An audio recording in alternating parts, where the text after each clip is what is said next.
కథ కాదు జీవితం.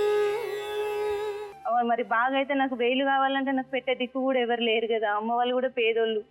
ఎట్లా అనుకొని అది అమ్ముకొని పెట్టుకున్నా మేడం. నేను పెట్టుకున్నాక ఈ మధ్య నా బంగారం నాకు కావాలంటది. ఈ నా బంగారం నువ్వు ఎట్లా అమ్ముకొని పెట్టుకుంటావు అని పెట్టింది. నన్ను బయటికి వెళ్తే రోడ్డు మీద నిలబడి తిట్టేది మేడం. నువ్వు వానికి అలవాటు వీనికి అలవాటు, వానితోడు మాట్లాడితే వీనితోడు మాట్లాడే ఇట్లా అందరు ఒక వింతగా నన్ను చూసేది మేడం మొగోళ్ళు. అమ్మాయికి దొరకరు కానీ ఇలాంటి వాళ్ళు. నువ్వు కదా ఆశ చూపించావు. విధి ఒక విషవలయం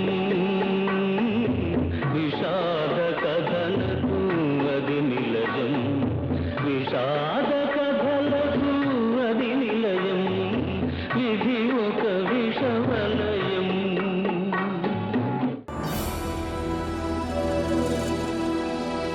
ఈ నా తోడబుట్టినోడు చచ్చిపోయినందుకు కూడా నువ్వు రూపాయి ఇస్తలేవనంటే నా బతుకేందుకు, నీతో ఉండుడేందుకు, ఇవన్నీ భరించుకునేందుకు? నాకు అద్దు అనిపించింది మేడం, అద్దు అనిపించింది. నేను మా పిన్ని వాళ్ళ ఇంటికి వెళ్ళిపోయినా, ఎవరికి చెప్పలే, మా అమ్మ వాళ్ళకి ఎవరికి కూడా చెప్పలేదు. వెళ్ళిపోయినాక ఆమె వచ్చిందంట, వచ్చి సప్నేదని అడిగితే మాకు తెలియదు అన్నారట వీరు. అంటే ఈయన కిడ్నాప్ చేసి, మా అన్నయ్య కిడ్నాప్ చేసి దాచిపెట్టిందని కేసు పెట్టింది మేడం. కేసు పెట్టినాక వీళ్ళు తిరుక్కుంటే నా దగ్గరికి వచ్చిర్రు, అన్నయ్య బాబాయ్ వచ్చి నన్ను తీసుకొని వచ్చిర్రు. చెల్లె ఇట్లా ఆమె వచ్చింది, కేసు పెట్టింది, నిన్ను కిడ్నాప్ చేసిందంటే నన్ను డ్యూటీ చేసుకొని ఇస్తలేదురా, నా పిల్లల్ని నేను పోషించుకోవాలి, వాళ్ళు ఇట్లా బతుకుతారు, మరి నన్ను ఇట్లా కేసుల చుట్టూ దింపుతాయి అని అన్నవాళ్ళే. సరే ఎందుకు అన్నయ్య, నీ మీద ఎందుకు, నేను చేసిన తప్పు ఏం లేదు, నాకు ఇష్టం లేని పోను, ఆమె టార్చర్ని భరించుకోలేను. సరే నేను అత్త పాని ఇంటికి వచ్చిన మేడం. వచ్చినాక వీళ్ళన్న కొడుకుని తీసుకున్నది, ఇంటికి వచ్చింది. వచ్చినాక ఇట్లా దా సప్న పోదాం దావే నువ్వు లేని బతకనే. నేనంటే నాకు అద్దు చెందు, నువ్వు ఇన్ని రోజులు భరించుకున్నా, నువ్వే నా ప్రాణం అనుకున్నా. 9 సంవత్సరాలు మేడం ఒక్క తల్లి బిడ్డకు తినబెట్టినా మేడం. ఏ ఒక్క రోజు కూడా తన చేతి అన్నం తినలేదు. నేను పనికి పోయి వచ్చేరాక కూడా ఉపాసం ఉంటే చందు అన్నం ఎందుకు తినలే, వాళ్ళ కన్న తల్లే కదా, అడుగు అత్తమ్మ ఇక్కడ అన్నం పెట్టినా కూర పెట్టినా, వచ్చినాక చందు తినమా అని అంటే కూడా తినకపోతే ఏమైంది అత్తమ్మ చందు తినలేదంటే అది ఏడ తింటది నువ్వు పెట్టండి అని అంటే కూడా వచ్చినాక ఎక్కడ ఆకలి అవుతుందా అని కూడా పెట్టుకున్నా మేడం. అలాంటి నన్ను మరి ఘోరంగా మాటలన్నీ నా మరి తీర కొట్టిపించి, అట్లాంటప్పుడు ఆమె దగ్గర ఉండవలసిన అవసరం నాకు లేదనుకున్నా. వచ్చిన కేసులుగా ఇక్కడ వెల్కటూరు స్టేషన్కి పోయినాం మేడం. పోయినాక అమ్మ నువ్వు ఇట్లా రానంటున్నావట, ఎందుకు రానంటున్నావు అది ఇది అని అంటే నేను ఇన్ని రోజులు భరించుకున్నా, ఇప్పుడు భరించుకొని నాకు ఓపిక కూడా లేదు, నేను రాను సార్ నాకు ఇష్టం లేదని చెప్పినాక ఇష్టం లేదనగా బలవంతంగా ఎవరు పంపించారమ్మా. సరే ఆమెకి ఇష్టం లేదట రాదట అని అంటే నా బంగారం నాకు ఇమ్మనురు సార్, నా బంగారం నాకు ఇస్తే రాకుంటామే, వచ్చేది ఉంటే నా ఆస్తి మొత్తం రాసిస్తా అని అన్నది మేడం. అని అంటే నాకు బంగారం నాది నాకు ఇమ్మని అంటాను. మరి సరే నువ్వు 1/2 తులం 1/4 తులం బంగారానికి నా బంగారం అంటే 9 ఏళ్ళ నుండి నా రక్తం అంతా నేను దారబోసి భూమి మీద దారబోసి నేను కష్టం చేసిన. ఇల్లు కట్టినాం 4 ఊళ్ళు పెట్టి మేడం, భూమి కొన్నాం 6 గుంటల భూమి కొన్నాం, ఇల్లు కట్టినాం. మరి అదంతా కష్టం చేయలేదా, కష్టాతీతం కదా. అందులోనే నేను సంపాదించుకున్నా, కష్టం చేసినా కొనుక్కున్నా, నువ్వు చేసినావు నేను చేసినావు, ఇద్దరం చేసినావు, సంపాదించినావు. నాది అని అంటే నాది ఏం లేదా మేడం, ఇక అందులో నేను కష్టపడలేదా, నాది లేదా, నేను ఎందుకు ఇస్తా. నేను అప్పుడు నా మీద చెవులు మాటీలు కమ్మలు పట్టీలు ఉండే మేడం, అవి ఉండే 1/2 తులం ఇవి పాలెత్తు పుస్తెలు 9 తులాలు పట్టీలు ఉండే.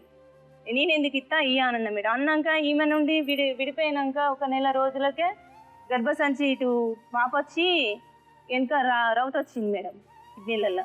ఈ పెద్దపల్లి మేడం దగ్గరికి అది టోన్స్ వచ్చినాయి, నీకు వాపొచ్చింది గర్భసంచి అని చెప్పినాక ఇట్లయితే ఎట్లా, డబ్బులు లేవు, అమ్మ వాళ్ళకి కూడా అనే చనిపోయినా రందిలనే ఉన్నారు కదా మేడం, వాళ్ళ దగ్గర కూడా డబ్బులు లేవు, ఎట్లా. మరి బాగా అయితే నాకు వేలు కావాలంటే నాకు పెట్టే దిక్కు కూడా ఎవరు లేరు కదా, అమ్మ వాళ్ళు కూడా పేదోళ్ళు, ఎట్లా అనుకొని అది అమ్ముకొని పెట్టుకున్నా మేడం. నేను పెట్టుకున్నాక ఈ మధ్య నా బంగారం నాకు కావాలంటది. అంటే లేదు చందు, నేను అమ్ముకున్న నా ప్రాణానికి పెట్టుకున్నా, నేను ఎవరికి పెట్టలేదు, నేనే పెట్టుకున్నా అంటే అగో నువ్వు ఎట్లా పెట్టుకుంటావు, అని వేసుకున్నావు కదా, వాడు పెట్టాడా నీకు? ఈ నా బంగారం నువ్వు ఎట్లా అమ్ముకొని పెట్టుకుంటావు అని పెట్టి నన్ను బయటికి వెళ్తే రోడ్డు మీదకి నిలబడి రోడ్డు మీద నిలబడి తిట్టేది మేడం. నువ్వు వానికి అలవాటు వీనికి అలవాటు, వానితోటి మాట్లాడితే వీనితోటి మాట్లాడే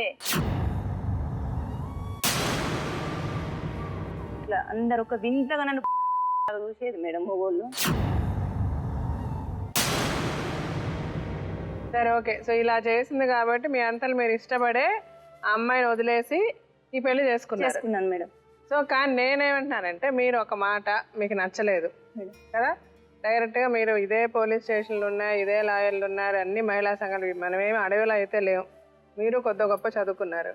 అమ్మాయిని పిలిచి ఇదిగో నాకు ఏదో బుద్ధి గడ్డది, నాకు అప్పుడు తెలుసో తెలియకో నేను తప్పు చేశా, ఆ రోజు నాకు బాగుంది అనుకున్నా చేశా, నాకు ఇప్పుడు నచ్చలేదు, నేను నీతో ఉండదలుచుకోలేదు, నేను ఉండను, నేను వెళ్ళిపోతున్నా అని చెప్పి వెళ్ళిపోయి మీరు ధైర్యంగా పెళ్లి చేసుకుని ఉండొచ్చు కదా, ఎందుకు ఆ అమ్మాయికి తెలియకుండా చేసుకున్నారు పెళ్లి? అదే మేడం, అట్లా కూడా కొన్నిసార్లు నేను రాను, వీళ్ళు నీ పెళ్ళాన్ని నిన్ను ఎన్ని రోజులు చదాలని గొడవ పెడితే ఎందుకు నేను రాను, మీ అమ్మ వాళ్ళు ఇట్లా గొడవ పెడుతున్నారు అంటే వచ్చి ఇటుకలతోటి గుద్దుకొని సలాకలతోటి పొడుచుకుంటా నేను రైలు కింద పడి చచ్చిపోతా కొల్లూరు స్టేషన్లో అని లెటర్లో రాసి పెట్టేది మేడం. అట్లా ఎన్నోసార్లు చాలా కరెక్టే, అలా చేశారని మీరు చేసిందని మీరు చెప్పలే, ఇప్పుడు మీరు చెప్పకుండా చేసినప్పుడు కూడా పెళ్లి చేసుకున్నప్పుడు కూడా అదే చేస్తారు కదా, అలా చేయడం ఎందుకు అనుకున్నారు? పెళ్లి చేసుకున్నాక కూడా వేరే వాళ్ళ ఇంట్లో నేను రెంట్కున్నా మేడం. మా అమ్మ వాళ్ళతో ఎందుకు ఉండడం, ఇక వదినలు అన్నయ్య అమ్మ నాన్న వేజ్ అయిపోయింది, వాళ్ళకి భారంగా ఎందుకు ఉండాలి.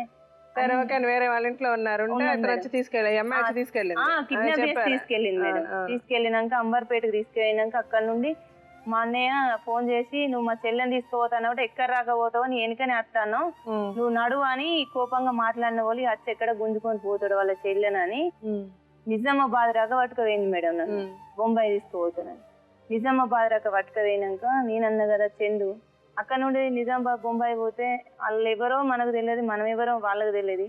చేతిలో వెయ్యి ఒక 5,000 10,000 ఉన్నా కూడా మనం ఎన్ని రోజులు బ్రతకగలుగుతాం. సరే వద్దులే, ఇంటికి పోయినాక నేను నీ దగ్గరనే ఉంటానని చెప్తా, నన్ను ఎక్కడ బొంబాయి పట్టుకపోతుందా అని భయపడ్డా మేడం. భయపడిన అక్కడ ఎట్లుంటుందో నాకు తెలియదు. సరే అని మీరు అని చెప్పి రిటర్న్ వెనక తీసుకొని వచ్చేసిన మేడం. వచ్చేసినాక వచ్చినాక నన్ను మళ్ళా వీళ్ళ అన్న వాళ్ళ బిడ్డ కొత్తూరులో ఉంటుంది మేడం, ఆమె దగ్గర పెడతానని మేమిద్దరం అక్కడనే ఇక కోపంగా ఉన్నారు, కొడతారో తిడతారో ఏమంటారో అని అక్కడ పెడతా, తీసుకొని పోతాను స్వప్నని నన్ను తీసుకొని షేన్లు ఉంచింది మేడం. షేన్లు ఉంచితే మా అన్నయ్య పోలీసు వాళ్ళని తీసుకొని ఈయన మా అన్నయ్య వచ్చిర్రు మేడం. వచ్చినాక అన్నోళ్ళే ఇక్కడనే ఉన్నారు అని చెప్పి ఆ ఊళ్ళో కొంచెం నాకు క్లూ ఇచ్చారు కొంచెం, అంటే అక్కడ అవుపడ్డోళ్ళే నేను జీబులకి వెళ్ళి దునికి ఒక కట్ట పట్టుకొని ఉంటుంది, అప్పుడు బాగా కోపం మీద ఉన్నా మేడం. వచ్చి తీసుకుపోయింది వాళ్ళు చేసుకున్నాక కూడా అని, ఇక వచ్చిన కానిస్టేబుల్ ఉన్నాడు అంటే కొత్తల్ని తీసుకుపోనుండే మేడం, ఇంత తెలియకల మోగోడు అన్నదమ్ములై పుట్టిరుళ్ళు దాని జీవితంతో ఆడుకున్నారు మేడం. పెళ్ళైన కొత్తల్ని ఇటు తీసుకుపోవాలి. కొడదాని పోతే కానిస్టేబుల్ నుండి వచ్చిన సంజయ్ నువ్వు ముట్టుకోకు, సార్ దగ్గర తీసుకుని మాట్లాడదాం సపడే కూకున్న తర్వాత కమైన జీబులో ఎక్కించుకున్నాం. సార్ చెప్పిండు నువ్వు కిడ్నాప్ కేసు కింద కేసు బుక్ చేస్తానా, జైలు పోవాలి అని చెప్పిండు.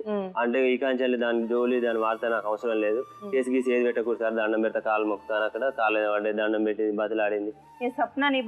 మరి దాని జోలికి రాను అని సంతకం పెట్టు అంటే రాపించుకున్నారు మేడం. అయిపోయింది, వదిలేసి వెళ్ళిపోయింది మేడం. వెళ్ళిపోయినాక మళ్ళీ ఒక నెల 15 రోజులు 15 రోజుల దాకా రాలేదు మేడం. ఇక అదేమో సంతకం పెట్టి వెళ్ళిపోయింది కదా అనుకున్నా మేడం. అనుకున్నాక కూడా మళ్ళీ రావడం మొదలు పెట్టింది.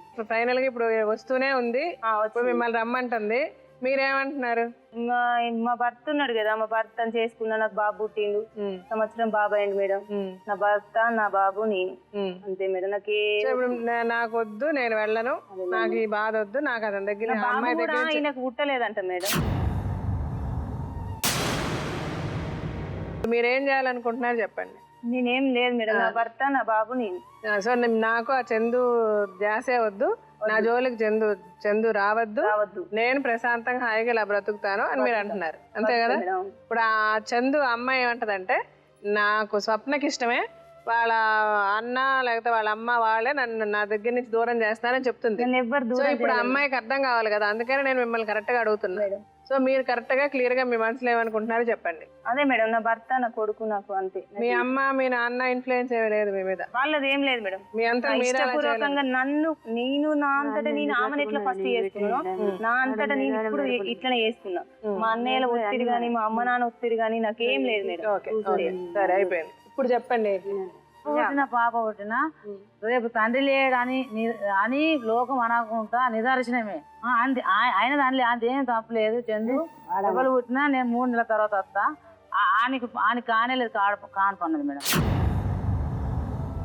ఇప్పుడు నువ్వు అన్నావు మగవాడు అయితే అప్పుడే తీసుకెళ్ళిపోవచ్చు కదా వాళ్ళ చెల్లిని పెళ్ళైన కొత్తలోనే అని. దానికి నేను సమాధానం చెప్తా. అమ్మాయి 4 సంవత్సరాలు నాకు చందునే కావాలి, నీతోనే ఉంటాను ఉంది కాబట్టి ఆ అమ్మాయిని బిగినింగ్ లో వాళ్ళు తీసుకెళ్ళిపోయే ప్రసక్తే లేదు. అమ్మాయి చాలా క్లియర్గా ఒప్పుకుంటుంది దాన్ని. నాకు ఇష్టం, నేను ఉన్నా, ఇప్పుడు నాకు ఇష్టం లేదు. చాలా అమ్మాయి చెప్పిన దాంట్లో చాలా క్లారిటీ ఉంది. నువ్వు చెప్పినట్లో కొన్ని క్లారిటీ లేదు. అది ఏది లేదన్నది కూడా నీకు అర్థమైంది.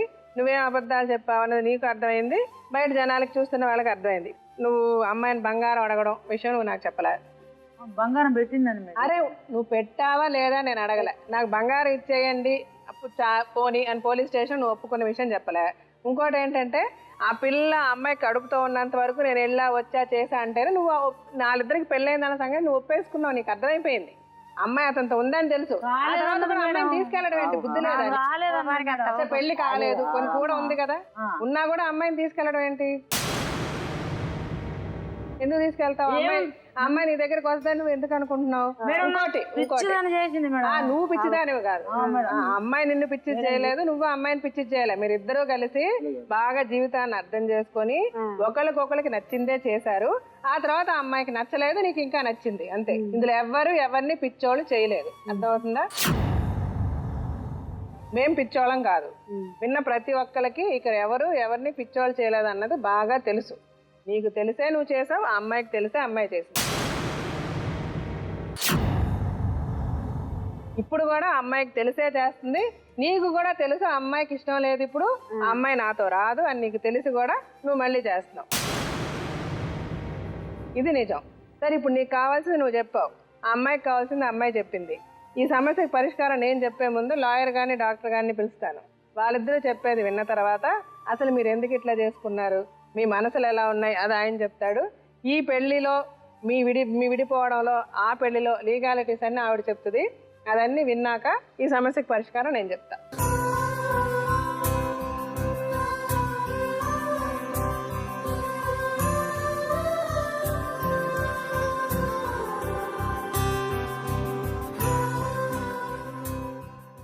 చెప్పండి సార్. స్వప్న, చందు, ఫస్ట్ వీళ్ళిద్దరి మానసిక పరిస్థితి మేడం ఇప్పుడు ఏంటి, ఎలా ఉండింది, ఎందుకు ఇప్పుడు ఈ డిఫరెన్సెస్ అన్నది మీరు చెప్పండి. మేడం చందు చంద్రలీల మీ గురించి చెప్పే ముందు ఒకసారి ఏంటంటే చాలా మందికి సమాజంలో అసలు ఈ మీద అంటే మనకు ఉండేటటువంటి భగవంతుడు ఇచ్చేటటువంటిది ఒకదాని మీద ఏదైతే ఉంటుందో స్త్రీ పురుషులు ఏవైతే లింగ భేదాలు ఉంటాయో దేవుడు ఇచ్చేటటువంటి దాని మీద మనం చూస్ చేసుకుని మనం కోరుకుని మనం ఒక విధంగా ఉండాలి అనేటటువంటి భావనతో ఆడవాళ్ళు మగవాళ్ళగా కింద కానీ మగవాళ్ళు ఆడవాళ్ళ కింద ఉండాలి అని అనుకోవటం కానీ పైకి మారటం కానీ అంటే బట్టల తరహాలో మార్చుకుని హెయిర్ స్టైల్లో తరహాలో మార్చుకుని లేదా కొన్ని సందర్భాల్లో ఏంటంటే ఇంకా పూర్తిగా మన మీద మనకు అయిష్టత వచ్చినప్పుడు పూర్తిగా ఏంటంటే లింగాలని అంటే ప్రైవేట్ పార్ట్స్ని కూడా మనం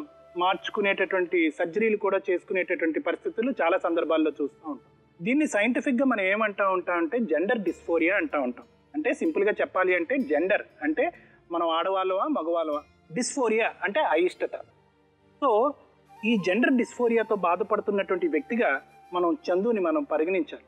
అది చిన్నప్పటి నుంచి ఉండేటటువంటి అంశం కాబట్టి అది ఖచ్చితంగా అదే.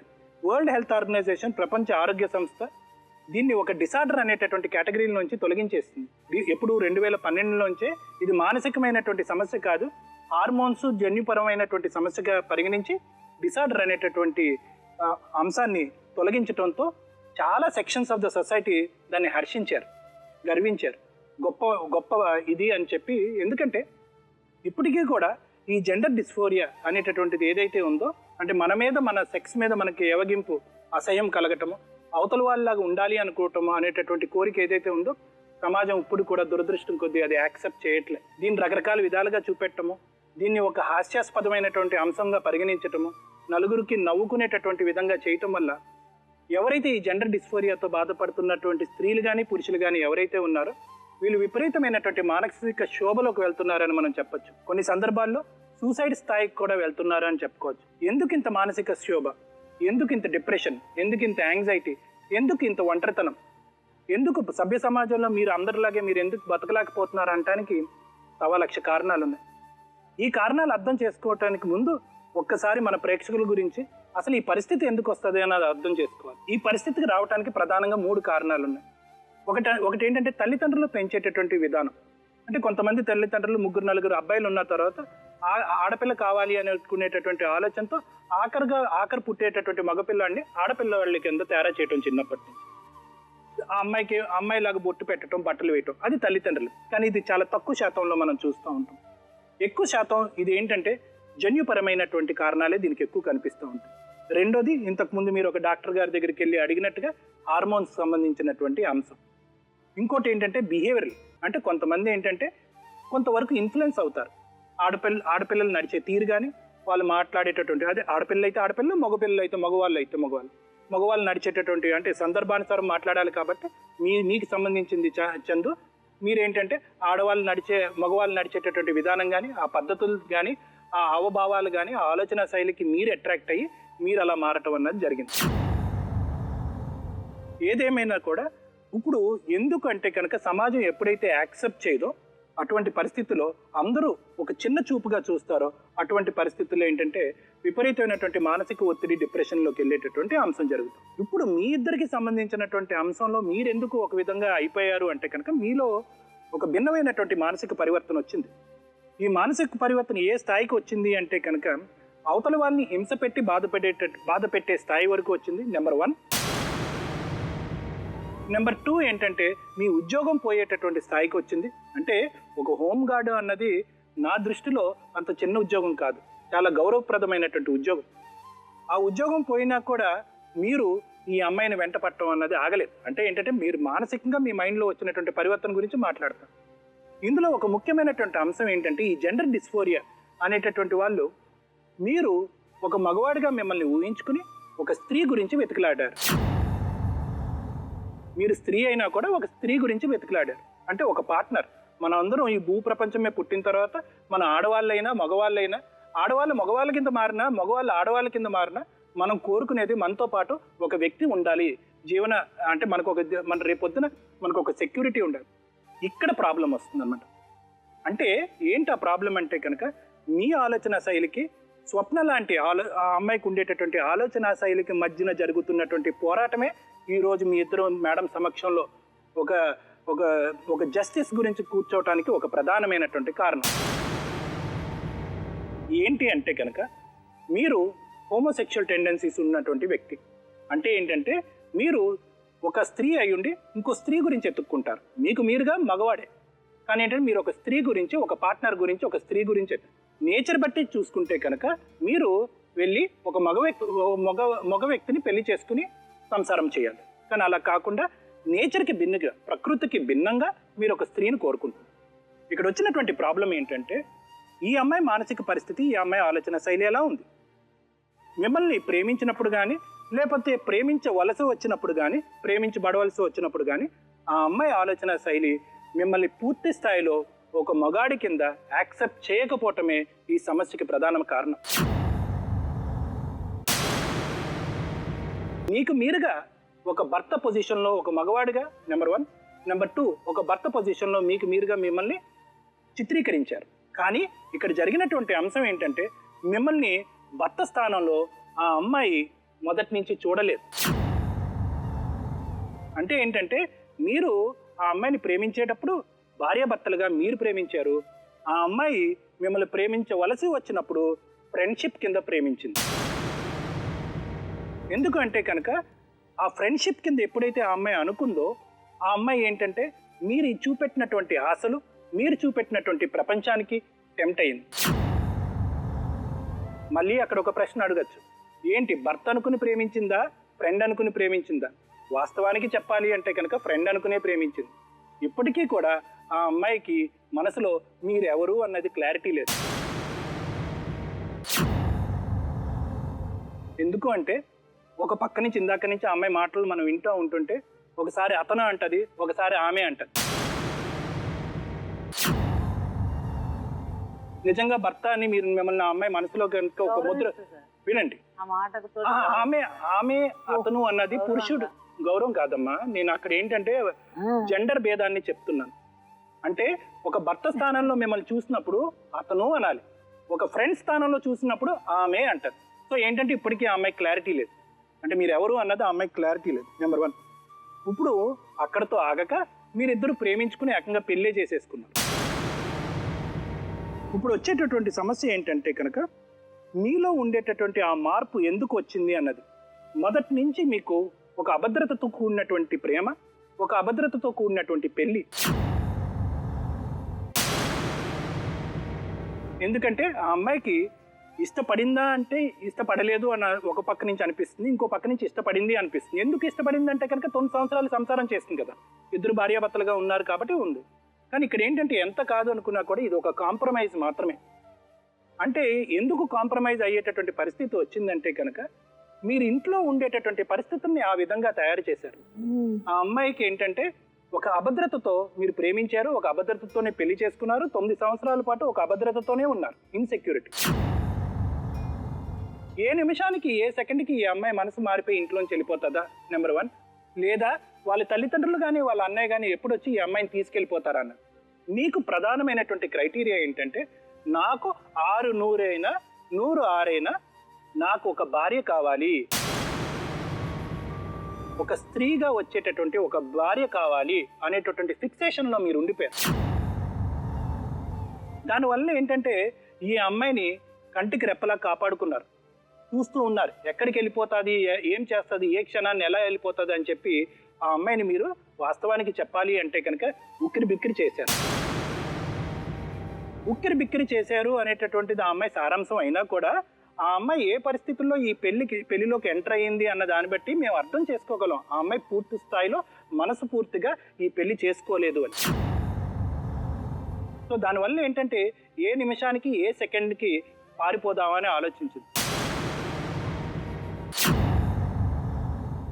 ఇందాక ఆ అమ్మాయిని అడిగాను, నువ్వు 9 రోజులు కాపురం చేయలేదమ్మా, 9 నెలలు కాపురం చేయలేదు, 9 సంవత్సరాలు కాపురం చేసావు, నీది ఏదైనా తప్పు ఉందంటే కనుక అదే నీ తప్పు.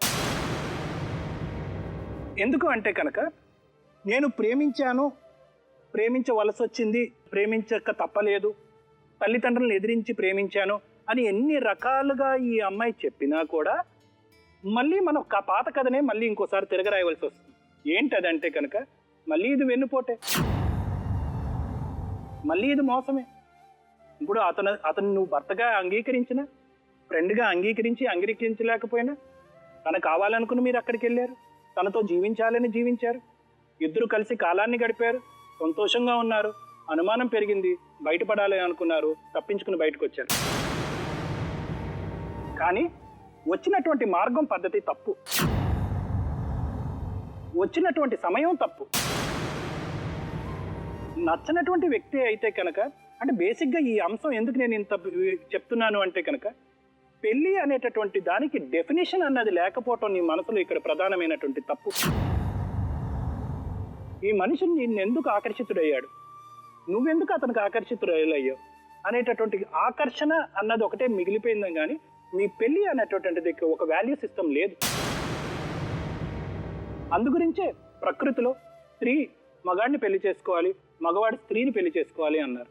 అంటే ఏంటంటే పెళ్ళి అనేటటువంటి కాన్సెప్టే నీకు కన్ఫ్యూజన్. అలాంటిది ఒక ఆడ అమ్మాయి మగవాడి కింద ఊహించుకుని చిత్రీకరించి అటువంటి వ్యక్తిని ప్రేమించి పెళ్లి చేసుకోవటం అన్నది బహుశా ఒక నీ స్థాయిలో ఉండేటటువంటి స్త్రీకి అర్థమయ్యేటటువంటి విషయం కాదు. ఆ కన్ఫ్యూజన్లోనే ఈ 9 సంవత్సరాలు నువ్వు నడిపా. ఏదేమైనా కూడా అతనిలో ఆశలు రేకెత్తించావు. వాస్తవానికి అతను చెప్పినటువంటి అంశాలన్నింటినీ కూడా నువ్వు పూర్తిగా నీకు కావలసినటువంటి పద్ధతిలో నువ్వు అతన్ని వాడుకున్నావు. సో ఇవన్నీ కూడా నీకు వ్యతిరేకంగా ఉండేటటువంటి అంశాలు. అంటే ఇది హోమోసెక్షువల్ హెట్రోసెక్షువల్ రిలేషన్షిప్ అన్నది మాట్లాడుకోవటానికి అది వేరే అంశం. కానీ ఇక్కడ ఏంటంటే ఇది వెన్నుపోటు కిందే పరిగణించబడుతుంది. ఇంకొక ముఖ్యమైనటువంటి అంశం ఏంటంటే నీకెక్కడ కన్ఫ్యూజన్ వచ్చింది అంటే కనుక ప్రకృతి నిన్ను ప్రశ్నించడం మొదలుపెట్టింది. ఏమని ప్రశ్నించింది అంటే కనుక భార్యాభర్తల సంబంధం అన్నది మీకు ఈ 9 సంవత్సరాల్లో ఎలా జరుగుతుంది? మీరు ఎందుకంటే అతను ఎటువంటి ఆపరేషను చేసుకోలేదు కాబట్టి అతను స్త్రీ కిందే. టెక్నికల్గా చూసుకుంటే బయలాజికల్గా చూసుకుంటే అతను స్త్రీయే, మీరు స్త్రీయే. మీకు తల్లి కావాలనే కోరిక, భార్యాభర్తల సంబంధానికి సంబంధించినటువంటి ఆ కోరిక కూడా ఉంది. ఇవన్నీ తీరట్లేదు మీకు. ఎప్పుడు చూసినా కూడా ఇవి పైన కనిపించే హంగులు ఈ కోరికలు తీర్చడం వరకే ఆగిపోయింది. కాబట్టి నేను అనుకోవటం ఏంటంటే బహుశా మీరు తీసుకున్న నిర్ణయం నేను తప్పుపట్టను. కానీ ఏంటంటే ఒక మనిషిని మానసికంగా చంపిన తర్వాత మీరు ఆ నిర్ణయం తీసుకోవటం సభ్య సమాజం అంగీకరించదు, అది నేరం. ఇప్పుడు మీరేమంటున్నారు, నేను బయటకు వచ్చేసానండి అని. నోట్లో వేలు పెట్టుకునే పిల్లవాడు కూడా ఏమని అడుగుతాడు, ఇప్పుడు ఎందుకు వచ్చావమ్మా, పెళ్ళైన 9వ రోజే బయటకు రావాలి కదా అని అంట. నువ్వు నిన్ను అర్థం చేసుకోలేకపోయావు, నీ తల్లిదండ్రులు నిన్ను ఒక సరైన దారిలో పెట్టుకునేటటువంటి ఆలోచన వాళ్ళకి కలిగినా కూడా నీకు కలగలేదు. వీళ్ళందరూ ఎందుకు 9 సంవత్సరాలు నోటు మీద వేలేసుకుని కూర్చున్నారు అన్నది మనకు అర్థం కానటువంటి విషయం. సో ఇవన్నీ కూడా మీ సైడ్ జరిగినటువంటి తప్పులు.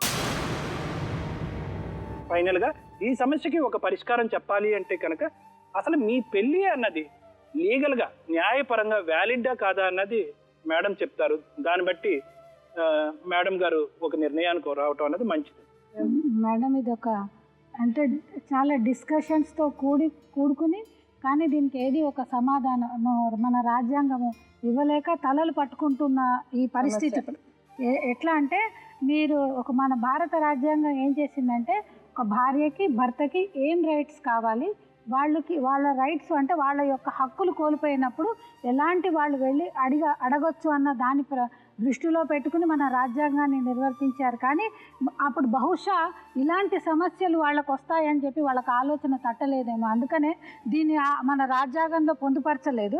కానీ దీని మీద ఆ సెక్షన్ 377 ఆఫ్ ఐపీసీ కింద బోల్డన్ని డిస్కషన్స్ అయితే జరుగుతున్నాయి. అంటే వీళ్ళ తరఫున, ఎందుకంటే వీళ్ళకు మానవ హక్కులు తరఫున మాకు అన్ని రైట్స్ ఉండాలి. ఎందుకు అంటే ఒక ఇటు ఆడ మగ కానీ జెండర్ని హిజిడా అని అన్నా కూడా వాళ్ళు కూడా ఒక జెండర్లోకి వస్తారు కనుక మాకు కూడా రైట్స్ అని ఉన్నాయి అని మేము అడిగినప్పుడు ఎప్పుడైతే ఇట్లా ఒక రిలేషన్షిప్ని అంటే ఇది అన్యాచురల్ సెక్స్ రిలేషన్షిప్స్ అని కూడా అంటారు.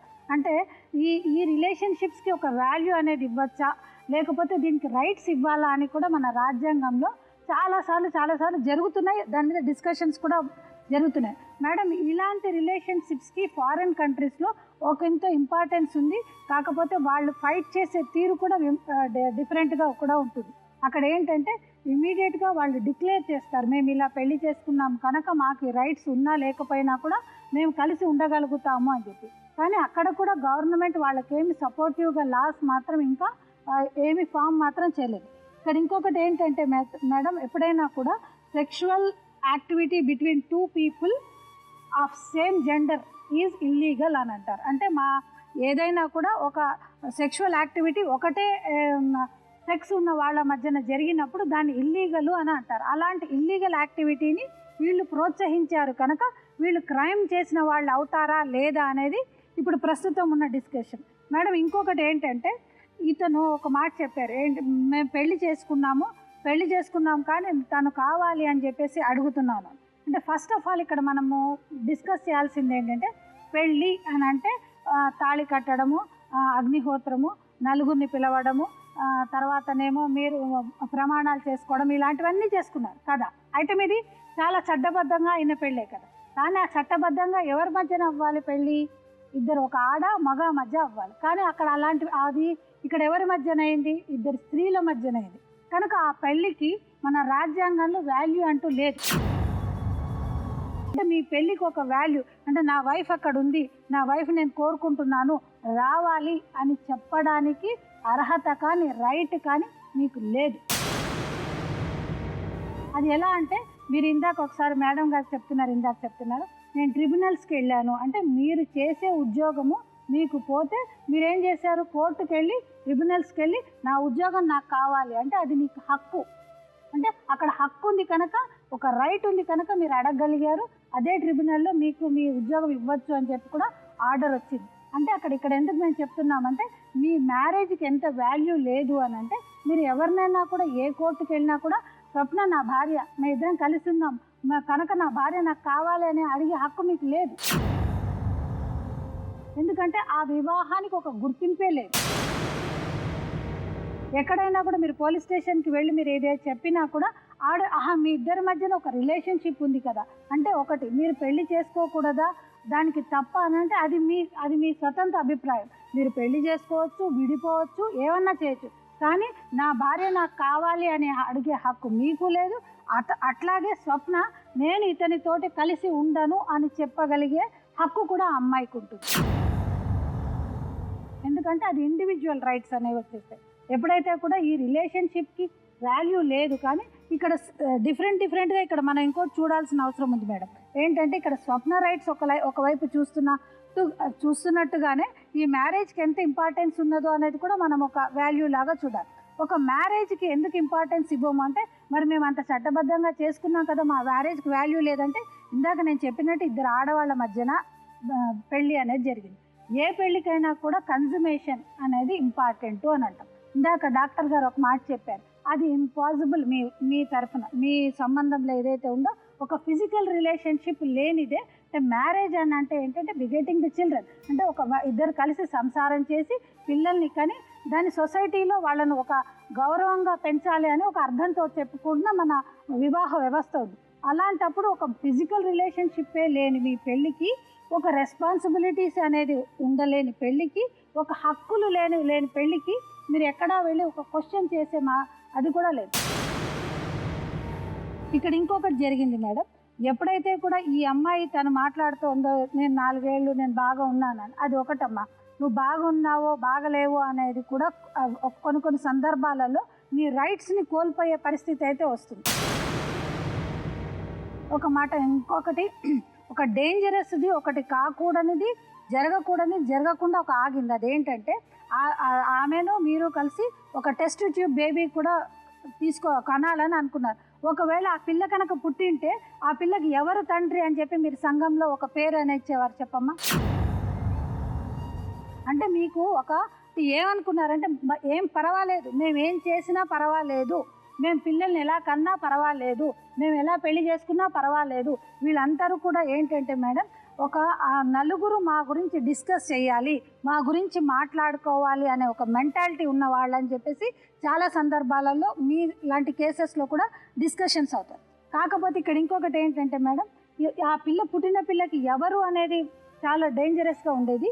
ఇక్కడ ఇంకొకటి అందరికంటే కూడా భర్త కాని భర్తన అనే ఒక ప్లేస్లో మాత్రం స్వప్న భర్త ఉండిపోయాడు. ఇక్కడ ఏంటంటే ఆయన భర్త, మరి భర్త అన్నప్పుడు ఆయన తన భార్యని ఇంకొక వచ్చి నాకు కావాలి అని అంత ధైర్యంగా అడిగినప్పుడు లాలో సెక్షన్స్ లేవా అంటే డెఫినెట్గా కూడా ఉన్నాయి. ఎప్పుడైతే మీ మ్యారేజ్ వ్యాలిడ్ కానప్పుడు స్వప్న భర్త ఆయన అంటే లీగల్గా తను పెళ్లి చేసుకుంది కనుక ఇప్పుడు మనము ఈ వివాహం చట్టబద్ధమైందా, ఆ వివాహం చట్టబద్ధమైందా అని అన్నప్పుడు ఈ మ్యారేజ్కి వాల్యూ లేదు అని అనుకున్నప్పుడు, ఆ మ్యారేజ్కి వాల్యూ ఉంది అని అనుకున్నప్పుడు అప్పుడు సర్వ హక్కులు ఉన్న భర్త తన భార్యని అడిగే హక్కు మీకు లేదు కదండి. ఎట్లయితే నా భార్యని మీరు నాకు కావాలి, నేను కలిసి ఉంటున్నానంటే మీరు ఇంకొకరి భార్యని కోరుకుంటున్నారు. అది చట్టబద్ధంగా చాలా తప్పు కదా.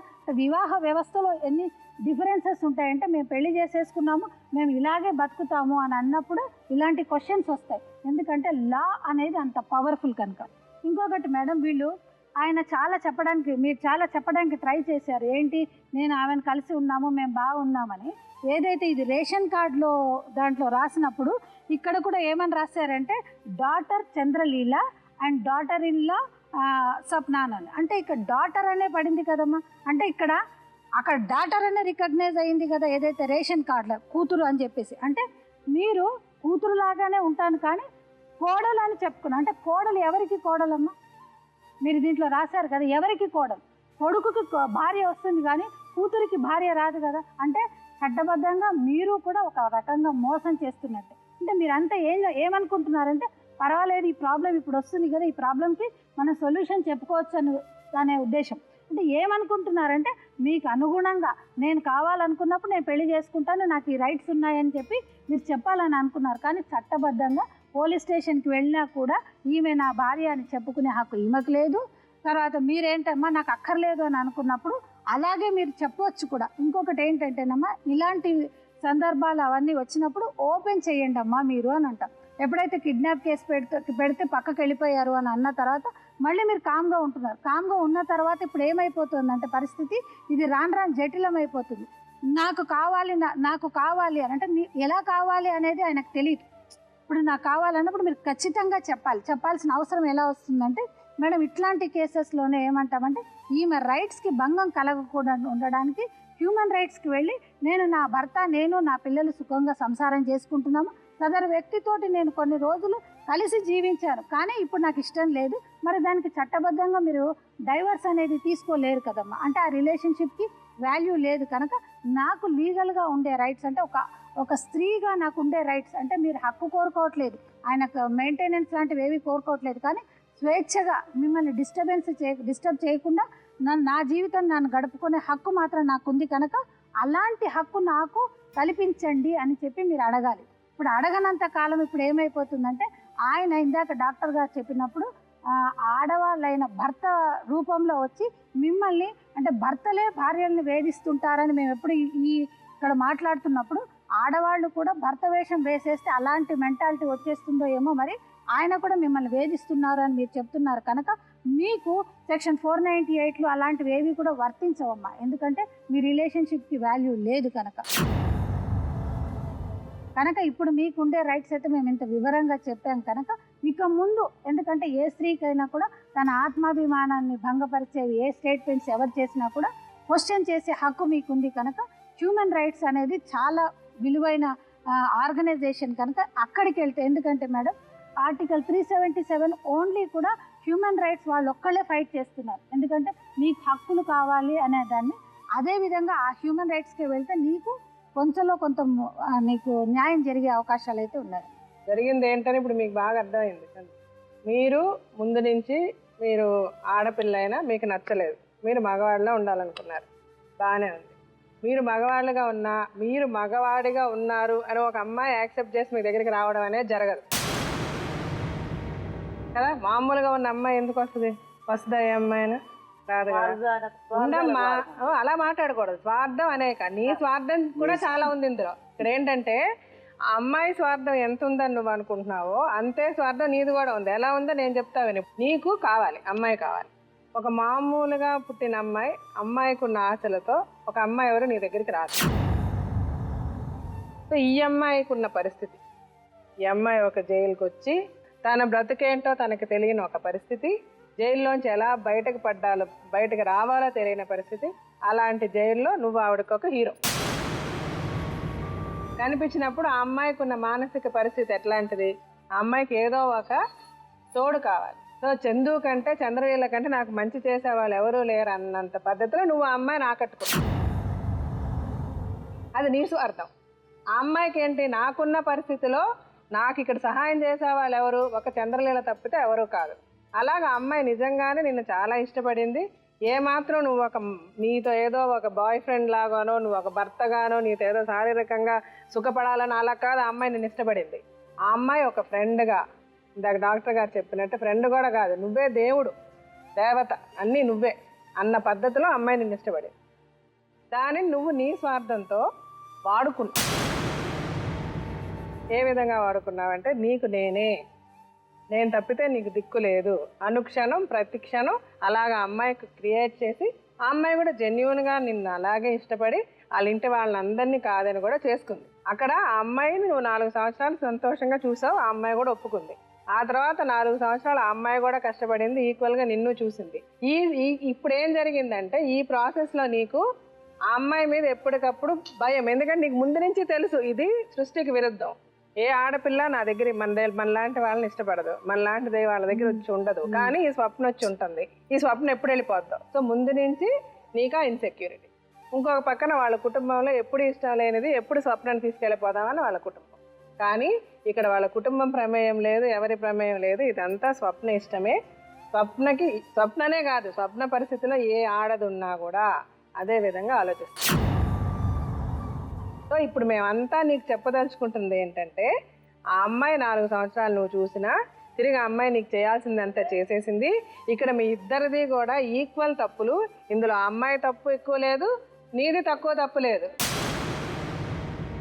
ఇప్పుడు ఆ ఉన్నది నువ్వు అర్థం చేసుకోవాల్సింది ఏంటంటే, ఏది నిజాలను అర్థం చేసుకోవాలి. నీకు ఫస్ట్ న్యాయపరంగా చట్టపరంగా నీకు ఏ రైటు లేదు ఆ అమ్మాయి మీద.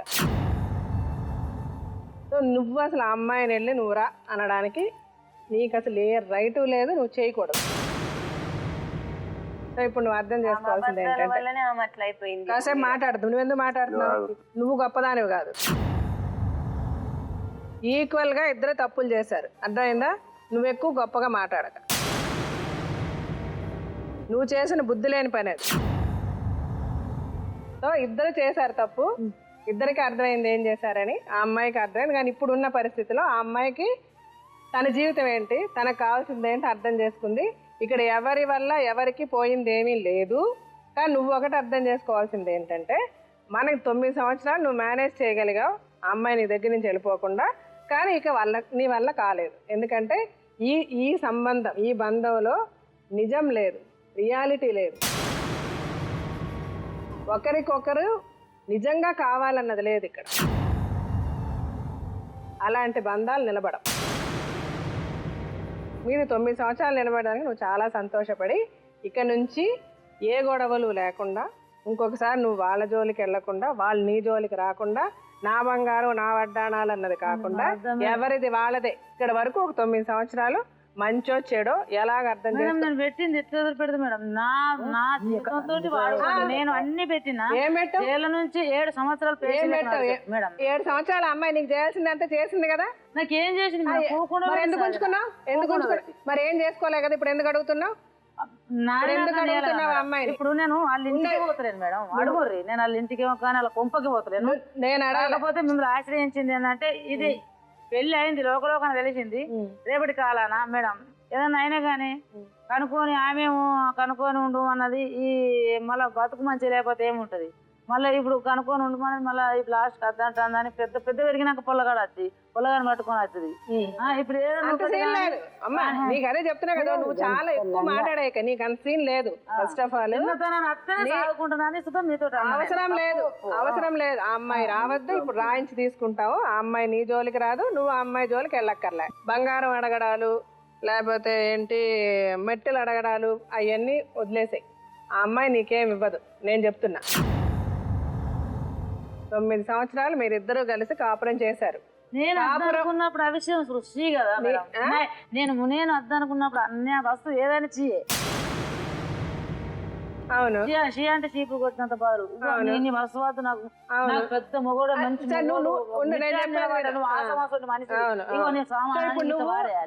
నిజంగా నీ ప్రేమ అయితే ఆ అమ్మాయిది వచ్చి స్వార్థం, ఆ అమ్మాయి వెన్నుపోటు కదా. నువ్వు చాలా గొప్పవా, నువ్వు చాలా గొప్పదానివి, నువ్వు మహోన్నతురాలు కదా.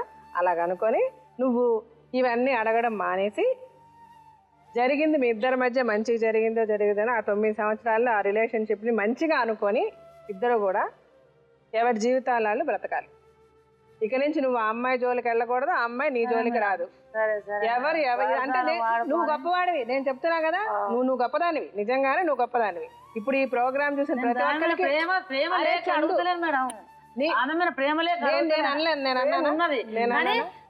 నిజంగా మొగోడగా నిలబడినప్పుడు నాది ఏ సమస్యతో ఉండదు. నా దాని మీద ఇప్పటికీ నాకు సత్యంత ప్రేమ ఉయ్యాలి. ఎవడైతే దాన్ని ఉంచుకున్నాడో ఇయ్యాలి. నువ్వు కరెక్ట్ లేవు.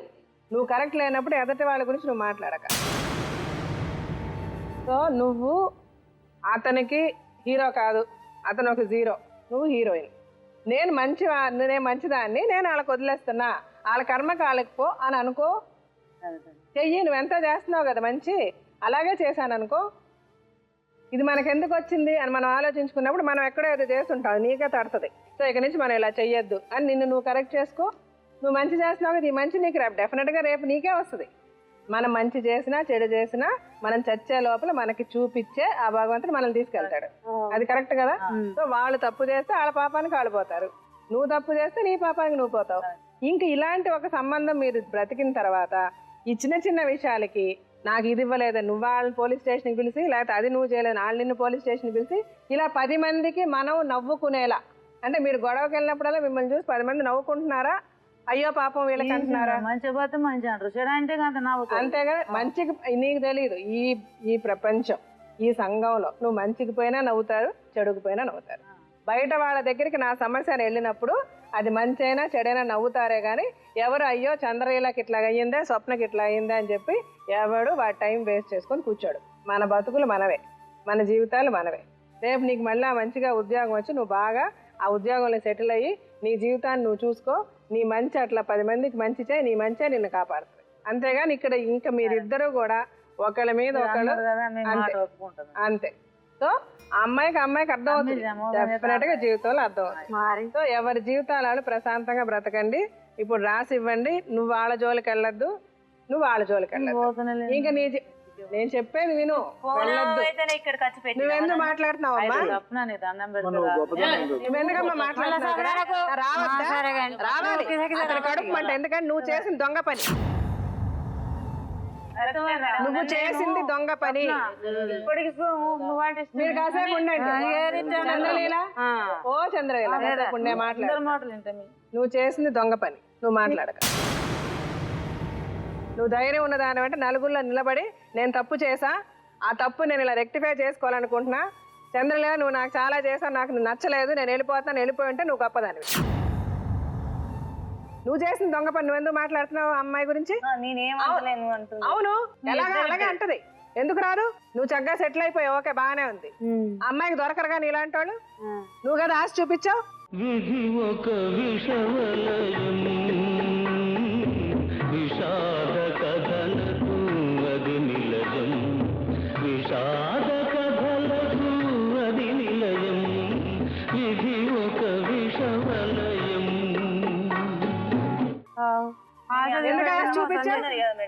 ఆశ చూపించావా లేదా? ఇంతకు ముందు ఆమెతో పాటు ఇంకొక అమ్మాయి 11 ఏళ్ళు ఏమైతే ఉండనివమ్మా, నువ్వు ఆశ చూపించావా లేదా? అమ్మాయి గురించి ఎందుకు నువ్వు మాట్లాడుతున్నావు? అమ్మాయి గురించి నువ్వు ఎందుకు మాట్లాడుతున్నావు? నేనైతే ఫస్ట్ ఆశ చూపించలే మేడం. అయితే అమ్మాయి గడి తింటా, నువ్వు గడి తింటావా మేడం? ఆ అమ్మాయి నాకు చూపించింది. నువ్వు ఎందుకు పడ్డావు? అందుకని మాట్లాడక, తప్పు ఒప్పుకో. ఒప్పుకుంటాను మేడం. అంత తప్పుడు మరి మాట్లాడక, ఇంకా నీకు ప్రశ్నించే హక్కు లేదు. నువ్వు తప్పు చేసావు అంతే. ఎవరి బ్రతుకులు బ్రతకలే. చంద్రలీలకి స్వప్న లేకపోతే బ్రతకలేదా? బ్రతకగలదు. స్వప్న రానప్పుడు నీ జీవితంలో నువ్వు బ్రతకలేదా? బతికావు కదా. కుర్చీ వేసుకో, ఇక రాదు పైన తిరిగి రాదని మేము అందరం అంటాం మేడం. లేము అసలే. నీది ఉన్నది నీ తింటారు, నిన్నే పూనలు దాస్తామని అంటాం. సరే అయిపోయింది, పూనలు దాస్తాం, నీకేం బాధే? నీకు మేము ఉన్నాం కదా నలుగురం. నాకు ఇయ్యకుండా మన వాళ్ళే తీసుకొని వాళ్ళే పూనలు పెడతానంటారు. మనిషికి 50,000 అయినా ఇత్తమేనికి ఎందుకు చెల్లి అన్నారు మా అన్నలు. అయిపోయింది, ఆయనేం బాధపడలే. మీరు బాధపెట్టకుండా ఉంటే చాలు. చంద్రలీల హ్యాపీగానే ఉంది, మీరు బాధపెట్టకుండా ఉంటే తను హ్యాపీగానే ఉంటది. మీరు దయచేసి మంచి చెప్పొద్దు, చెడు చెప్పొద్దు, ఓకేనా? చంద్రలీలకి ఏది మంచి ఏది చెడు తనకు తెలుసు. నీకు తెలియదా చందు? మరి తెలిసినప్పుడు మన జీవితం ఇట్లా దేవుడు పెట్టిన అంతే కదా. అంతే, మనం వెతుక్కున్నది, మనం వెతుక్కున్నది ఏది మనం చేసినా మన జీవితంలో మనం తెలిసే చేస్తాము. మన తప్పుల్ని మనం ఒప్పుకునే ధైర్యం మనకు ఉండాలి, తప్పుని సరిదిద్దుకునే ఓపిక ఉండాలి, రాయల్గా బ్రతికే ధైర్యం కూడా ఉండాలి. తప్పు చేసినంత మాత్రం తలదించుకొని బతకాల్సిన అవసరం లేదు. మనల్ని మనం రెక్టిఫై చేసుకోవచ్చు, మనల్ని కరెక్ట్ చేసుకోవచ్చు ధైర్యంగా. ఇదే ప్రపంచానికి అవును నేను చేసా, ఇలాంటి పరిస్థితిలో చేసా, ఇలా బుద్ధి గడ్డి తిని చేసా, ఇప్పుడు నేను మారా, నేను బతుకుతా, బాధ అనేది వదిలేసి నీ జీవితంలో ఏదన్నా ఇక్కడ ఏది రాసిందో అదే జరుగుతుంది. సో నీకు ఇలా జరగాలని జరిగింది, నువ్వు అనుభవించావు.